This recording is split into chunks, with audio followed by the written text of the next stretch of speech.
శ్రీ విష్ణు సహస్రనామ స్తోత్రం ఫలశ్రుతి 4వ శ్లోకం.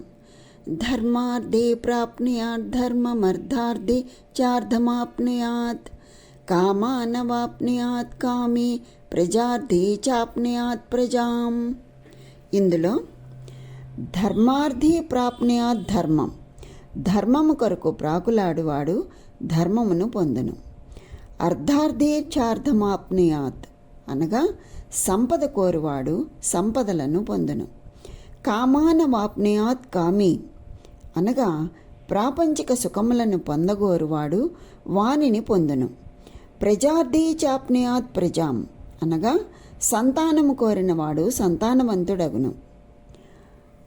ధర్మార్థీ ప్రాప్నుయాత్ ధర్మమర్థార్థే చార్థమాప్నుయాత్ కామానవాప్నుయాత్ కామే ప్రజార్థే చాప్నుయాత్ ప్రజాం అనగా ధర్మము కొరకు ప్రాకులాడువారు ధర్మమును, సంపద కోరువారు సంపదను బడయుదురు.